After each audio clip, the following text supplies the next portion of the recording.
실제로 이 영상을 찍는 오늘 그런 환자가 저한테 발생을 했어요. 그래서 지난주에 맘모톰을 했는데 오늘 결과가 비정형 유관 증식증이 있는 걸로 나왔어요. 그래서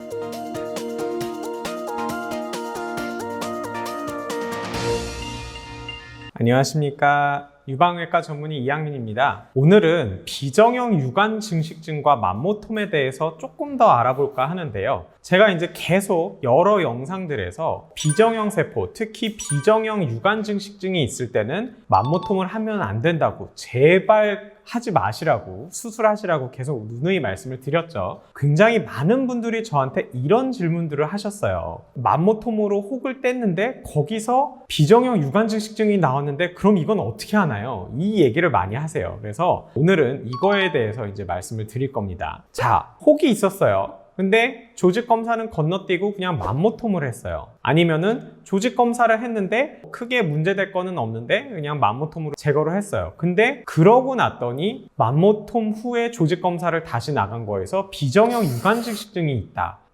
참 난감합니다. 이런 경우에서는. 제가 말씀드렸죠. 비정형 유관 증식증을 맘모톰으로 했을 때 실제적으로는 이게 암이었을 가능성이 30% 정도 된다고 말씀을 드렸습니다. 그러면 이 결과가 믿을 수가 없기 때문에 추가적으로 수술을 해야 될지 말아야 될지 이걸 결정하는 게 환자도 고민스럽고 의사인 저도 굉장히 고민스러워요. 왜 그러냐면 원칙은 수술을 해서 더 넓게 제거를 해서 주변 유관 조직까지 다 확인을 하는 게 원칙이긴 합니다. 그런데 그렇게 되면 맘모톰으로 제거한 조직이 굉장히 꽤 넓어요. 그리고 보통은 수술을 하면 수술한 단면이 아주 예쁘게 생기는데 맘모톰은 수술한 단면이 예쁘게 생기는 게 아니고 꽤 불규칙하게 생깁니다. 그래서 이 비정형 유관 증식증이 어느 쪽에 있는지 그거에 따라서 그 부분을 덧대고 이런 게 필요한데 맘모톰 후에는 이게 굉장히 어려워요. 그래서 사실 수술을 하기도 좀 어려운 게 첫 번째 이유고요. 두 번째는 뭐가 문제가 되냐면 특히 관내 유두종에서 제거를 할 때 관내 유두종만 그 혹만 제거하는 게 아니고 주변에 정상 유관 조직도 넓게 같이 제거를 해야 된다고 말씀을 드렸잖아요. 그래서 대부분 혹시 관내 유두종이 있다 그러면 많은 의사분들이 넓게 맘모톰으로 제거를 합니다. 그러면 이런 경우에서 비정형 유관 증식증이 나왔을 때 수술을 했을 때 실제적으로 암이 나오는 게 30%까지 안 나와요. 생각보다 적습니다. 10%도 채 안 돼요. 그렇기 때문에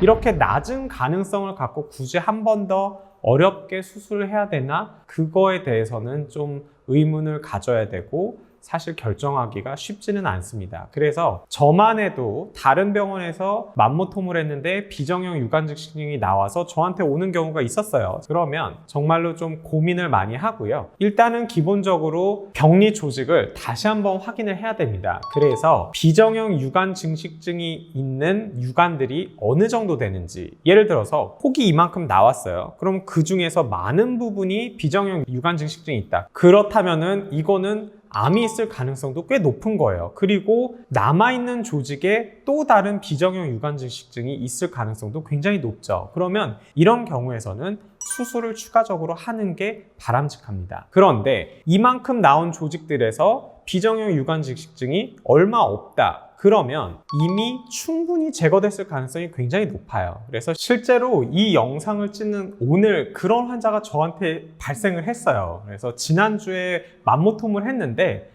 오늘 결과가 비정형 유관 증식증이 있는 걸로 나왔어요. 그래서 저 같은 경우는 이제 병리 선생님이랑 전화를 했죠. 그래서 이게 비정형 유관 증식증이 있는 걸로 뜻하지 않게 나왔는데 이게 어느 정도 되죠? 그리고 상의를 했는데 병리 선생님 말로는 제가 이제 굉장히 맘모톰을 넓게 제거를 했거든요. 혹시나 해서. 근데 그 많은 조직 중에 아주 조금 일부분만 약간의 그런 비정형 변화가 좀 있었다 하기 때문에 그런 경우에서는 대부분 조직 중에 아주 극소수만 있는 거기 때문에 사실 추가로 수술할 필요는 없죠. 그래서 이런 식으로 상황에 맞춰서 결정을 하는 거고 그냥 단순하게 추가적으로 수술을 해야 된다, 안 해도 된다 이렇게 결정할 수는 없는 거죠.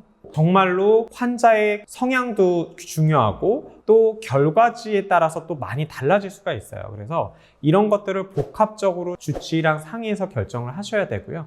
사실 제일 안전한 거는 수술을 다시 하는 겁니다. 하지만 수술을 했을 때 불필요한 수술이 될 수 있기 때문에 좀 잘 상의해서 결정을 하셔야 된다. 이렇게 말씀을 드리면서 오늘 영상은 마치도록 하겠습니다. 감사합니다.